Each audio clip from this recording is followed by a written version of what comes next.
Во целиот овој изминат период, мојата рака беше подадена кон секој наш сограѓанин, без разлика кој на која политичка партија припаѓа, без разлика дали некои од нашите сограѓани се определени политички, се апатични, се разочарани од политиката. Моја цел беше целта на тимот кој што стои исто така со мене, дел од Советот, докторката Виолета Димитрова, Ташо Радњански и сите останати 18 советници. Идејата ни беше на секој наш кавдарчанец да му кажеме дека секој ќе биде слушнат, никој нема да биде заборавен и ќе сториме се да го подобриме животот за сите во Кавадарци. Ќе направиме сериозна реорганизација во она што значи јавно предпријатие Комуналец.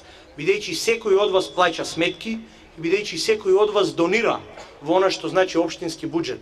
Обврска ќе биде и на градоначалникот и на новата постава во јавното предпријатие Комуналец да ви врати за тоа што вие плаќате.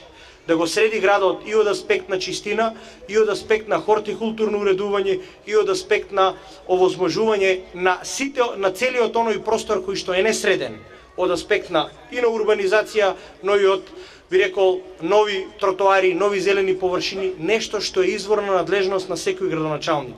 Се среќаваме со многу такви проблеми во цела ова 19-дневна кампања која што ја водиме овој изминат период.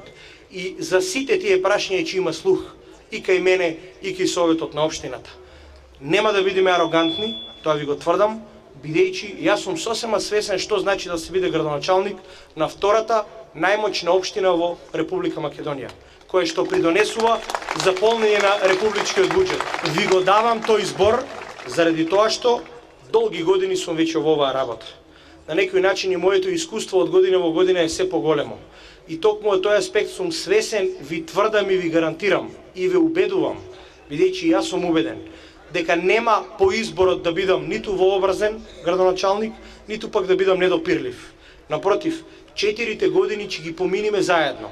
И 4 години, после 4 години на крајот ќе треба да констатираме дека навистина Кавадарци станало подобро и похумано место за живење за сите наши кавдарчани кои што решиле да не ја напуштат државата, да останат на оваа територија покрај своите семејства и да придонесат со своите идеи, со своето знаење за подобро Кавадарци. Ќе го обновиме Кавадарци и во однос на она што значи сообраќајна и патна инфраструктура.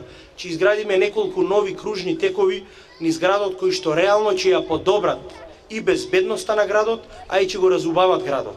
Сите сообраќајни артерии низ градот ќе ги обновиме со нов асфалт, нови тротоари и таму каде што има можност ќе ставиме и нови зелени површини. Ќе се грижиме подеднакво, без прекин и за она што значи чист воздух за секој кавадарчанец.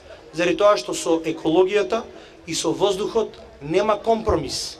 Заради тоа што многу е важно со поставувањето и на мерни станици, но и со повеќе насадување на зелени површини да му дадеме шанса на екологијата, на чистотата и на хигиената во градот. Мислам дека за овие прашања и помеѓу сите политички партии постои консензус и сум убеден и сум сигурен дека тоа така ќе биде. Советот за одредени седници кои што се планирани да се одржуваат во град Кавадарци ќе го пренасочиме. Нема да ги заборавиме и селата. И затоа го спомнувам Советот. Некои седници ќе направиме напор да ги одржиме и по нашите села. Заради тоа што и граѓаните кои што живеат во селата мора да почувствуваат дека општината не ги заборавила.